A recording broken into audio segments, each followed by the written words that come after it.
Torne Hüseyin ise Hüseyin annemle. Torne Hüseyin ise Hüseyin. 1928. Savaştepe Mecidiye Köyü. Balıkesir. O vacim Mansur Uşağı. Mansur Uşağı. Şimdi Yakatarlı olmuş. Eskiden Mansur Uşağı. O zaman işte silahlar var, şikayet vardı işte. O zaman alayı gelmişti. O alayı silahları topladı. Halkı dövdü, ezdi. Zorlu bir alayı geldi. Kimi öldü, dövmeyene öldürdüler. Dövme şeyle öldüler. Kimi kaldı. Bir alay diyorum ha. 9 tane geldi, 9 tane. 9 tane asker gelmişti, jandarma gelmişti.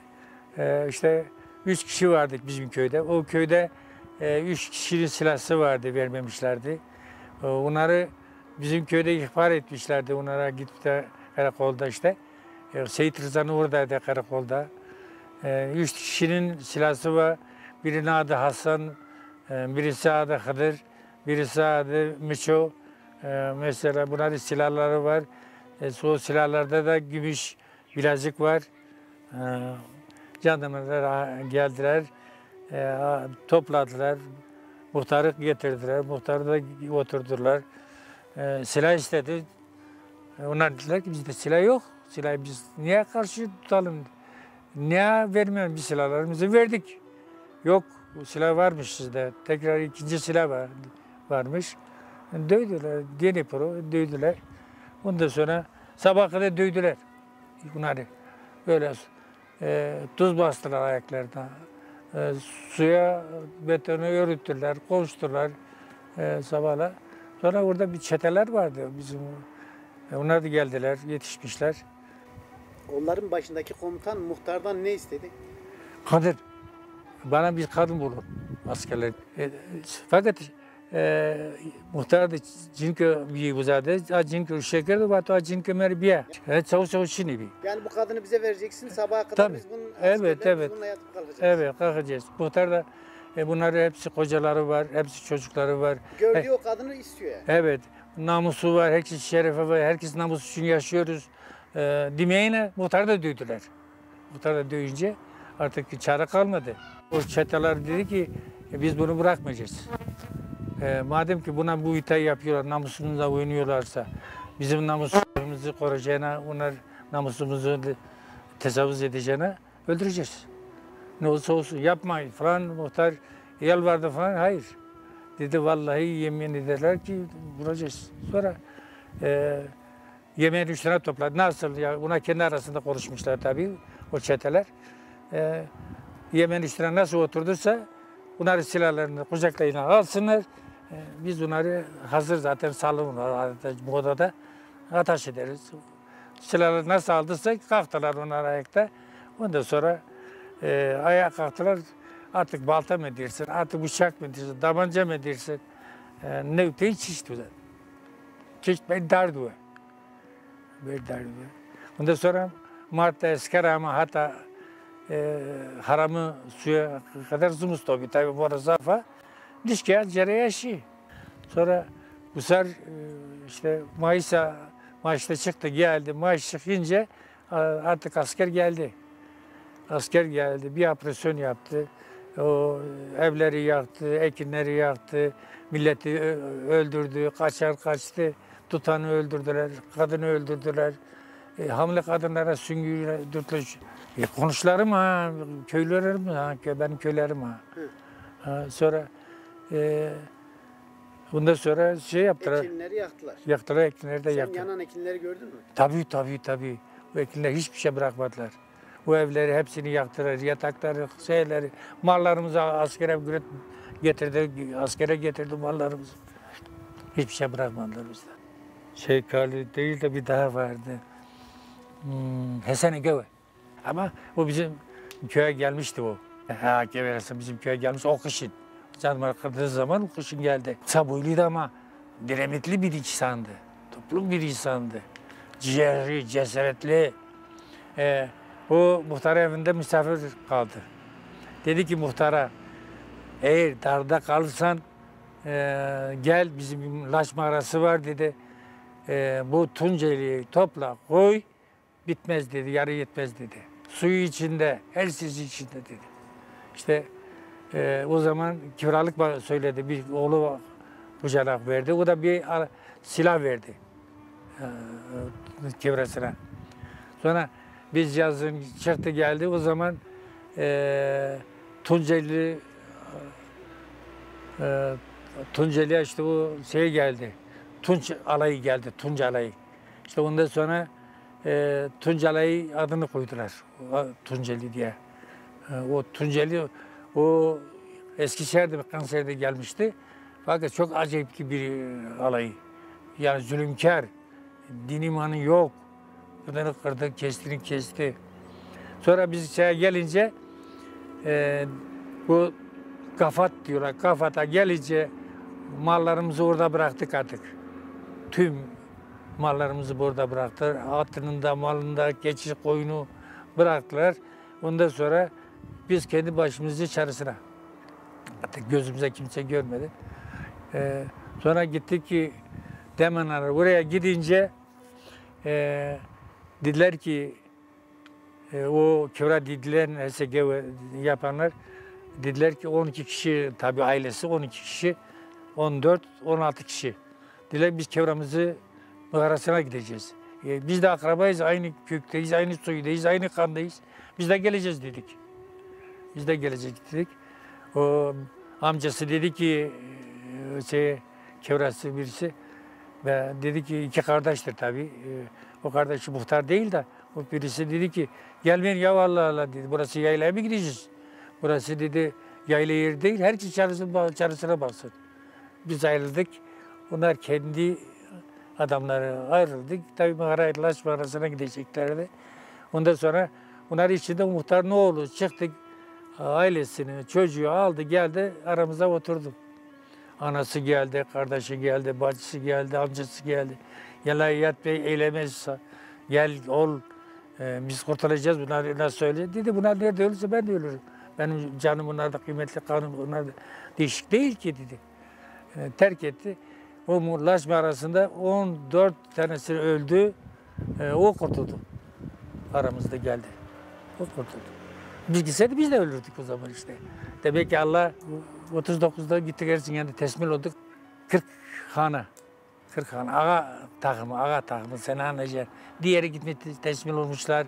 Sürgün etmişler. Konya'ya, Bursa'ya, İzmir'e, Manisa'ya her tarafına ağa kısmı da vardı. Halk kısmı da vardı. Gittik. Dağda gittik tabii. Mırcan tarafında dağında gittik tabii gittik. Konuşmuşlar. Demişler ki biz 40 tane katil göndermişler. Buranın valisi. 40 tane katil, 40 tane adam göndermiş. Geldiler bize ekmek getirmiş. Şimdi ben de acıkmıştım. Ekmek mi bulduk, ekmek mi yedik? Günlerce, aylarca. Babam dedi git bir başçavuş ver. Dedi bunu elini öp. Şöyle bedene elini koy. Ağa bana acım diye. Gittim neyse elini öptüm. Ne istiyor dedi. Dedi acıkmıştı. Getir bana bir somu verdi. Getirdim babama. Babam dedi ki oğlum aman azıcık sonra yiyin. Azıcık midenize dokunun ölürsünüz. Azıcık alışsınız zaten. Senelerce, yıllarca açsınız. Ekmek yüzü bulamadınız. Gittik dağda bir fırtına yakaladık mı? Sıvarlılar gelmişlerdi. Başgedikli gelmişti. Neyse. Artık sıvarlılar kaçmış gitmişler. Bizi bırakmışlar. Başçavuş gitti ki bir yerde oturtmuşlar. Başçavuşa ekmek hazırına veriyor. Çengeleri çalışmıyor. Artık ertesi gün burada bir ağlı varmış. Erzincan'a gitmek daha çokmuş demek ki. Bilmiyoruz. Bu yayla tutuyorlarmış şurada. Kapalıymış tabii. Gözü biri yanmış, biri yanmamış. Hepimiz de o 40 tane kaldık orada. Sabahla o jandarmalar gittiler, o akşamına gittiler. Tekrar sabahla geldiler. Ondan da o silahları almadılar daha. Silah. Sonra havada sıcak o günde aldılar getirip bizi köylere dağıttılar. 3 gün köyde kaldık. Dediler ki makineler gelip sizi getirecekler. Sonra 3 günde sonra 3 tane araba geldi. Sonra bizi bindirdiler. 2 adım gidiyoruz, yine yüzün batıyor. Yağmur yağmış, oranın yolları çamurda batıyor. Sonra ha dayanın bakalım, dayıyorlar. Hadi binin, 1-2 adım gidiyoruz, yine aynısı. Getirdiler Erzincan'da. Erzincan'da orada 15 gün kaldık. 15 günden sonra bizi bir ağlaya koydular böyle süre. 2 tane polis getirdiler, dayattılar oraya. Polisler bir şey demiyorlardı. Sadece kapıyı bekliyorlardı. Kimseyi bırakmıyorlardı yani. Çevrilmiş zaten, böyle bir sürü çevrilmiş büyük bir yer. Sonra odaları var böyle. Buğday dökülmüş, esnaf işi. Pirinç dökülmüş, nohut dökülmüş odalarda, tahtalı mahtalı. Orada 15 günden sonra bizi sürgün edip bir kare trene koydular. Hadi doğru bakalım. Şimdi baka, ben aklıma geliyor. Bir köye gittik, bir köyde yerli köy. Gitti biraz ekmek analım getirmişti o zaman. Bir de paça vermişler, hayvan paçasını. Getirsi yaptık, onu bir türlü pişiremedik. Kap yok. Yine. Bundan sonra 3 şişe yedik. Açlık başka bir şey benziyor. 2 vagona, 20 kişi bir vagona, 20 kişi bir vagona. O 20 kişi var, bir vagona Balıkesir'e gitti, birisi de Denizli'ye gitti. 2 ayrıldılar. Biz Balıkesir'e gittik. Şöyle böyle kare trenle bizi, bir iki de 3 tane, 4 tane de polis bindiler o vagona. Fakat bize binmediler. O öndeki vagonlara, o memurların yanına, arkasına. Bizi kare trenle getirdiler Kayseri'ye. Kayseri'de orada vagonu içi kilitli, dışarıda kilitli.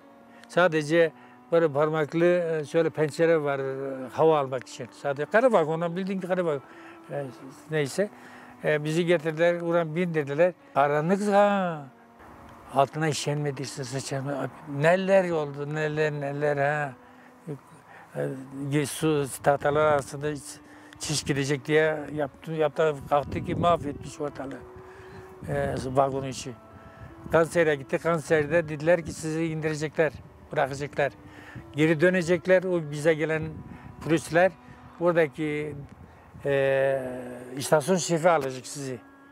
Şimdi geldi, bizi indiriyorlar, kapıyı açtılar. Veriyor, o şef geldi. Dediler ki şef sen alacaksın bunları. Sana tespit edeceğiz. Sen ne yaparsan sen göndereceksin bunları. Biz buraya kadar geldik. Şef de dedi ki bunlar hayvan mı var içinde, bu vagonlar içinde? Dediler ki Dersim Kürtleri, Dersim Kürtleri. Ya dedi bunlar insan değil mi peki? Dersim Kürtler de insan değil mi? Ağzı burnu yok mu? Bunlar Allah'tan korkmuyorlar mı? Dediler aç kapıyı açtı çıktı ki affedersin kadınlar oturduğu yerde kalkmadılar. O kadar pislik içinde. Bizi getirdiler bir salona. Kadınlar bir salona oturttu, bizi bir salona oturttu, erkekleri, çocuklar içinde. Fakat gece saat 12 mi 1 mi artık onu bilmiyorum. O istasyonu pencerelerinde halk böyle birikmiş. Pencerelerde bu elbiseleri çıkarıp atıyorlar. Kadınlar çıplak.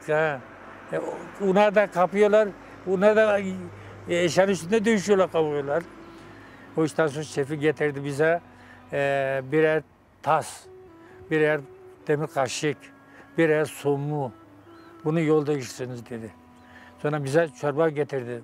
Falan olmaz mı canım? Allah'a çağırıyorlar. Zaten Hızır, tamam bakarlasına. Yardımcım abi. Mani kafir deste, mani kendine hal vatani. Cini vatani, cini. Berbisra vatani, tabii berbisra vatani. İbrahim çişti, Lazım çişti, Şenam çişti, ağlıyor da berbeni. Tabii deni kolunu koru, deni sarı koru. Akşamına bindirdiler. Gece saat 2'de mi ne Kayseri'ye geldik. Kayseri'de bizi indirdi, adam bize çorba getirdi, birer tas verdi, birer kaşık verdi. Dedi bu tasına yemek koyacaksınız, bu kaşıkla yemek yiyeceksiniz dedi. Bu tasları, çorba tasları. Şu kadar derinde, şu kadar. Sonra bizi trene bindirdiler, getirip Balıkesir'den indirdiler. bir hana getirdi. 2 tane han var. O zaman şey hanı değil, topraklı han. Koydular, bizi oraya soktular. İşte 2 gün kaldık. Günde bir adamı alıp getiriyorlar. Ya nereye getiriyor bilmiyorum. Alıp getiriyorlar, sevk edip getiriyorlar. Nereye? İşte başka yere dağıtıyoruz diyorlar. Sonra getirip köylere dağıtmışlar, seni anlayacağın taraf. Köylere dağıtmışlar. En sonunda biz kaldık, 3 hanı kaldık. Bunlar da Savaştepe, Nahiye'di. Tuttura bizi oraya gönderdiler, Eretirlerine. Yok, anam babam öldü. Anam baba yok. Babam Balıkesir'den Erzincan'a gelince hastalandı. Soğuk almış, elbise yok. Zatürreye yakalanmıştı. Zatürreye yakalanmıştı, hastaneye kaldırdılar. Babamı hastaneye getirince sürgün gittiği zaman söyledik. Dedi ki babamız burada kalıyor, hastanede kalıyor. Biz de babamızın yanında kalalım. Dediler ki olmaz dediler. Babanın iyi olduğu bir ev bıraktılar orada tekrar. Dediler ki o iyi olduktan sonra o evle birlikte göndeririz sizin oraya arkanızda. 15 günde sonra o evi babamız çıkarmışlar. O evle birlikte onlar da göndermişler Balıkesir'e. Sonra orada babam bizi aramaya çalışmış. Orada bizim bir tane bize gelen bir kişi orada denk geliyor. Diyor ki Ali sen ne arıyorsun burada falan? Diyor ki çocuklarım geldi ama nerede, ne yaptılar, nerede kaldılar? Bunları arıyor. Diyorlar ki sen git Kespik Nayası, git sen burada dur. Biz senin oğlanın çocuklarını alıp getir sana vereceğiz diyorlar. Bir haftada sonra. Sonra babam gidiyor. 2 günde sonra babam orada zatürreye yakalanıyor. Doktora falan da getiren olmuyor, kimse yoktu. Ölüyor seni anneciğim. Babamı da görmedik. Babamı orada gömüyorlar. Ya geri gideceğimiz zaman dediler ki babanız ölmüş. Çok iyi insanlar. Halkı çok iyi insanlar. Şimdi dediler ki kurunun yanında yaş da yanar. Bunlar birisi 4'ü kötüyse 5'i onu haksız yere yanmışlar demişler dediler. Yani yardımcı oldular bize. Kötülük yapmadılar. Sevdiler yani. Türkçe kimse bilmiyordu. Fakat biz tez öğrendik. Vardı içimizde, vardı. Konuşan vardı. İçimizde konuşan vardı. Türkçe bilen vardı. İstanbul'da yaşamış, İstanbul'da kalmış. Dersim kötü. Dersim kötü diyorlardı. Şimdi tarhana toplayacağız. Sonra o 2 komşumuzu da biraz 5 kiloluk yağ almışlar Erzincan'da. Mal yağı almışlar. Sonra demişler ki ya niye yarar bu, niye yarar? Un gibi, ekşi. Dediler ki güzel keşkek olur mu dedi. Yani keşkek yaptık. Biraz da yağ erediler, yolledik, içine koyduk. Bir kadın geldi, bereketli olsun kütler. Hoş geldin, safa geldi falan dediler. Dediler ki bu ne dedi? Su mu dedi? Yağ. Ne yağı? Mal yağı. Allah Allah. Şöyle barbarı soktu. Kadın bir tat. Olay kötüler dedi. Adam olmazsınız, siz adam olun. Bizim 1 aylık dedi yağı bir günde yiyorsunuz, siz adam olamazsınız dedi.